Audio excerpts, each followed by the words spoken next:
This episode is brought to you by Progressive Insurance. Do you ever think about switching insurance companies to see if you could save some cash? Progressive makes it easy. Just drop in some details about yourself and see if you're eligible to save money when you bundle your home and auto policies. The process only takes minutes, and it could mean hundreds more in your pocket. Visit Progressive.com after this episode to see if you could save. Progressive Casualty Insurance Company and Affiliates. Potential savings will vary. Not available in all states. This is the story of the one who keeps multiple buildings running smoothly day after day. Plumbing that flows, HVAC that hums, cleaning supplies that keep surfaces sparkling. That's why she counts on Grainger. With easy reordering online and 24/7 support, Grainger helps her keep the products she needs on hand. So shelves stay stocked and buildings stay ready.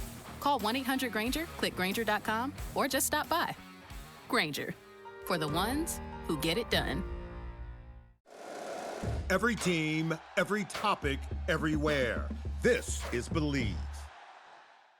Looking for these better days. It is Wednesday, July 29th. I'm Scott Seidenberg. Here's what you need to know to make today a better day. The Trench Report Strength of Schedule report released yesterday up on BetterDay.com and the Better Day mobile app. And we continue our 32 in 32 team previews with the Cleveland Browns on this episode of Better Day presented by FanDuel. Yesterday, all Better Day subscribers were emailed the latest article up on BetterDay.com and on the Better Day mobile app, and that is the Trench Report Strength of Schedule for the upcoming season. So what we did was we took our Trench Report rankings from last season. Like right now, if you go to the NFL headquarters, the NFL HQ up on BetterDay.com, and you click on Trench Report for you Better Day Insider and Premium members, you'll see the final 2025 Trench rankings.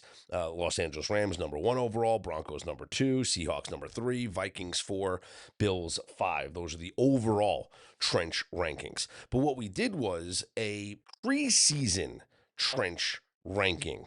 And what that means is taking all the player data that we had from 2025 and then accounting for the roster turnover here in 2026. Myles Garrett leaving the Cleveland Browns. Speaking of the Browns, we have the 32 and 32 preview coming up here. But leaving the Cleveland Browns, going to the Los Angeles Rams, obviously is going to impact both of their teams, and as well as a bunch of other, old faces in new places. Now, the one caveat to the preseason Trench Report is that rookies just can't be accounted for.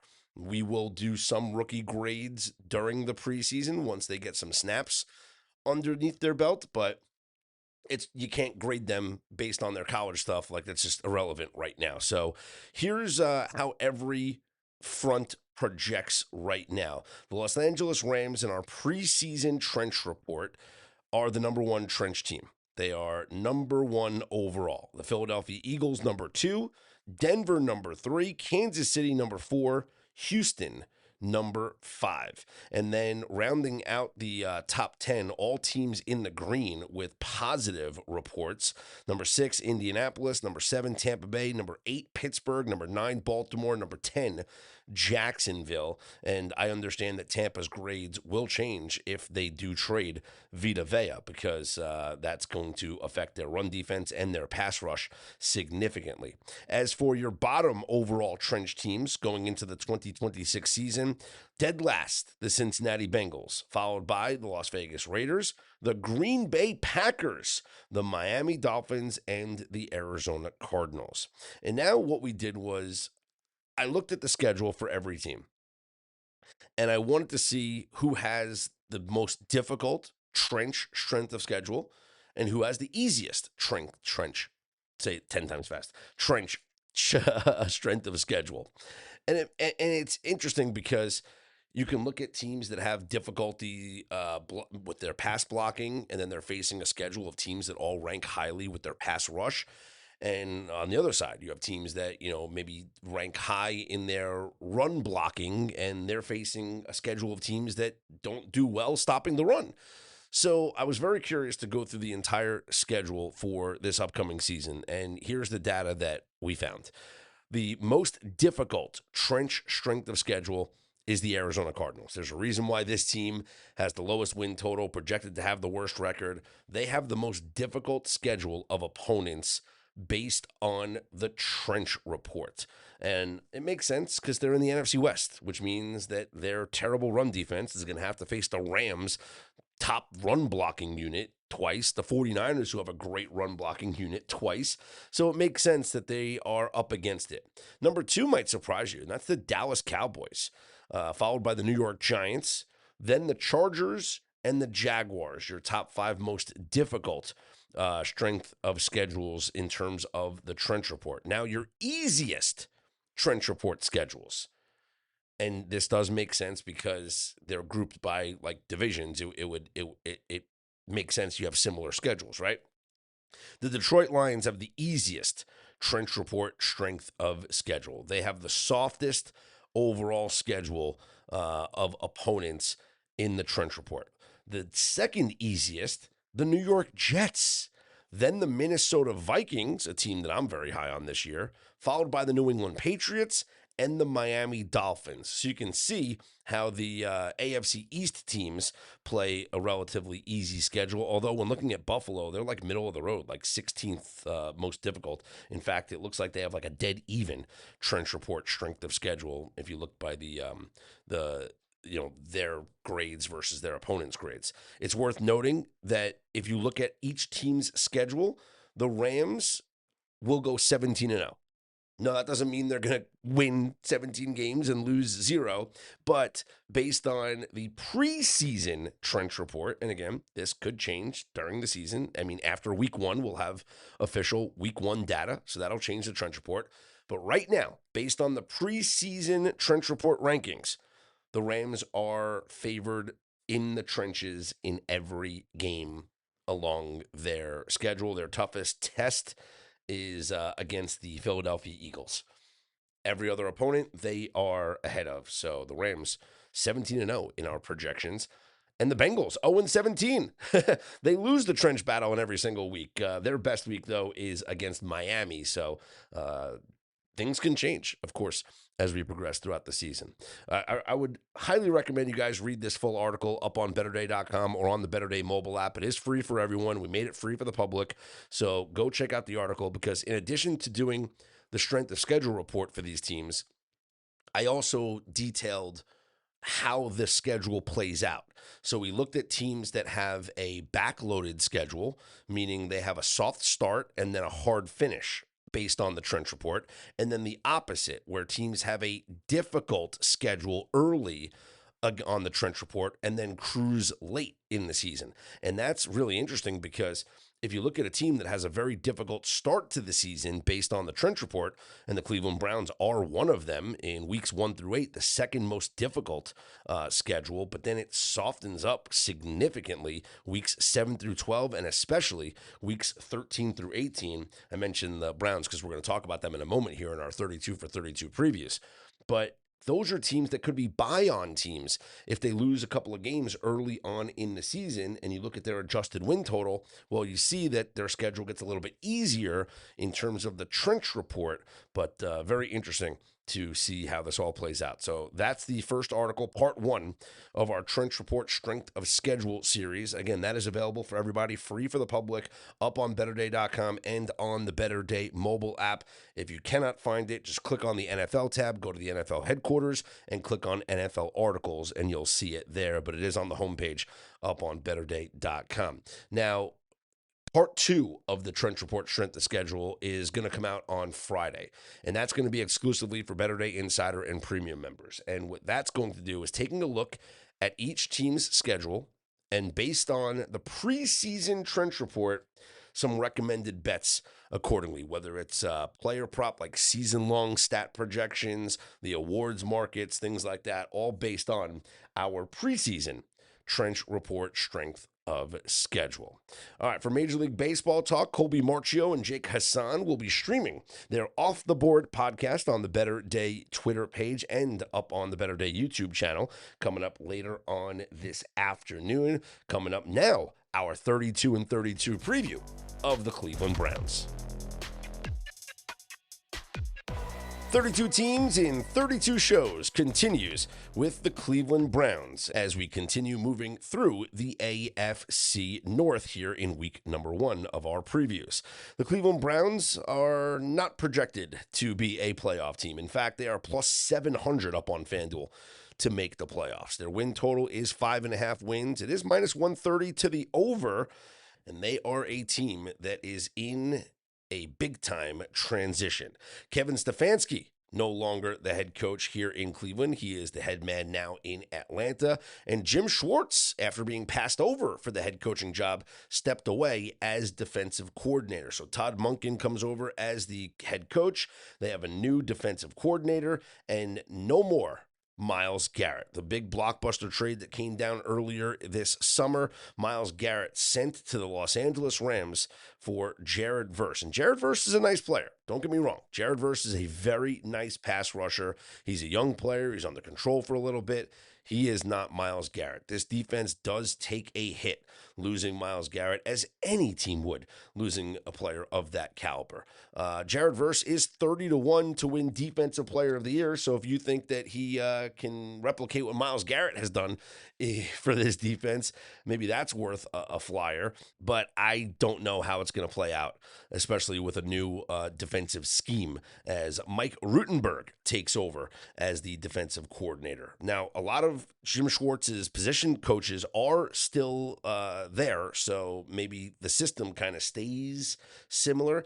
And yesterday, the news that broke was the Browns giving cornerback Denzel Ward a 2-year, $62.2 million contract extension, making him the highest paid cornerback in the NFL. So clearly there'll be an adjustment period in the post-Myles Garrett and Jim Schwartz era, but at least Ward is still there to anchor that secondary. The biggest question on this Browns team does come on the offense, and it's at the most important position.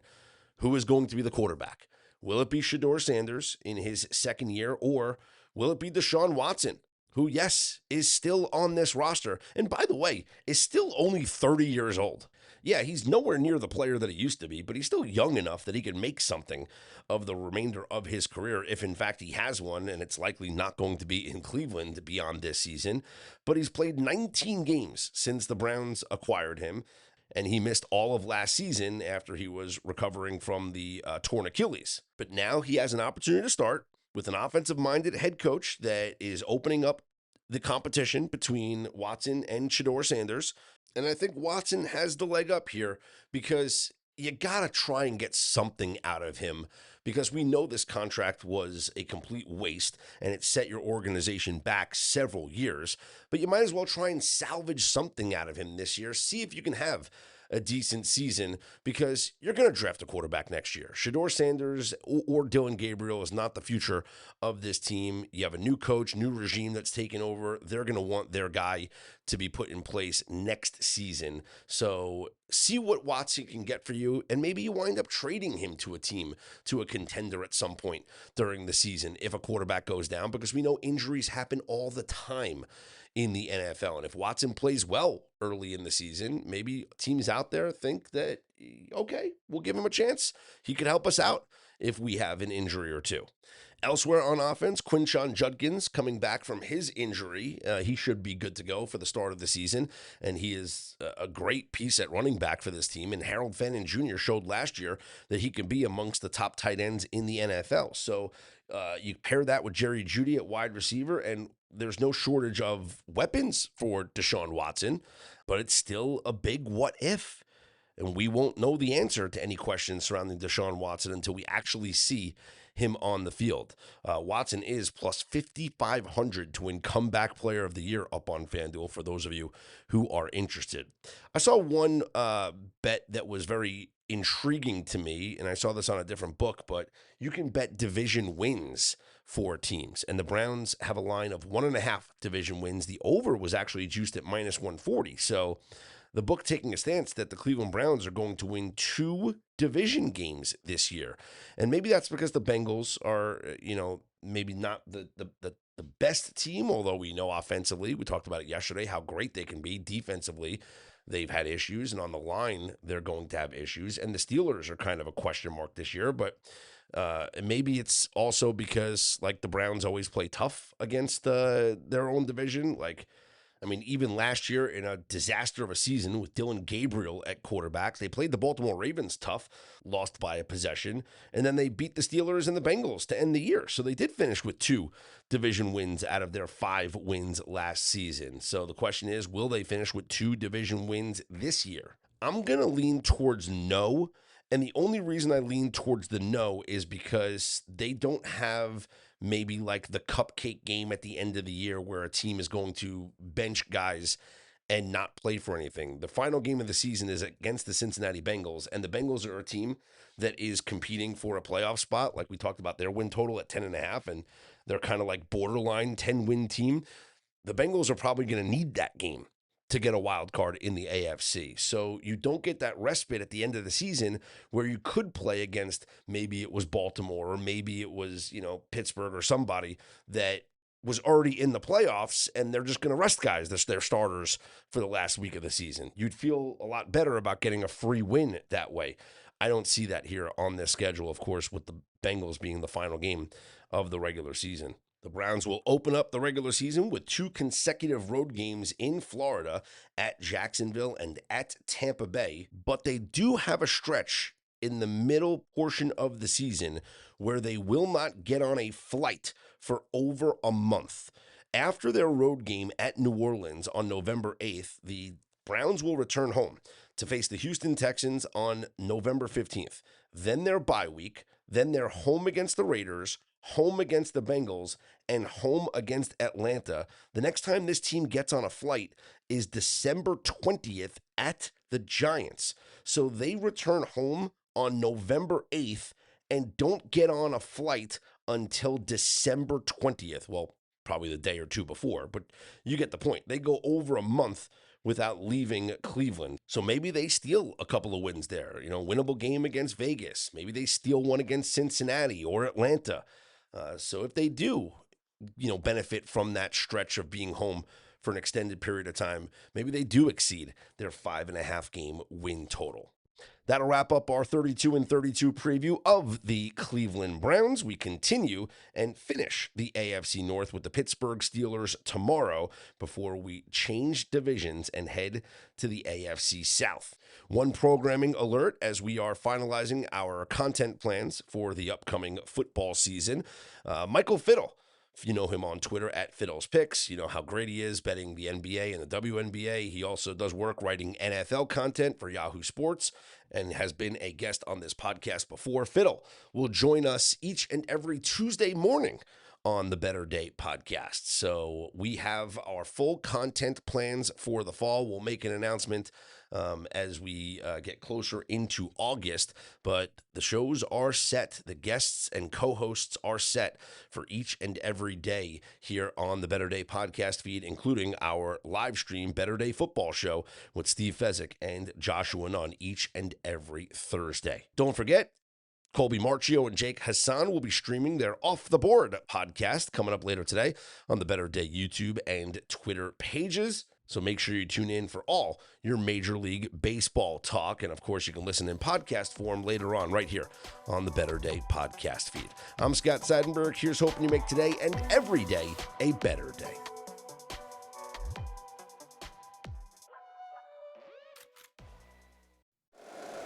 If you like the show, please take a moment to rate, review, and subscribe. It really does help the show to grow.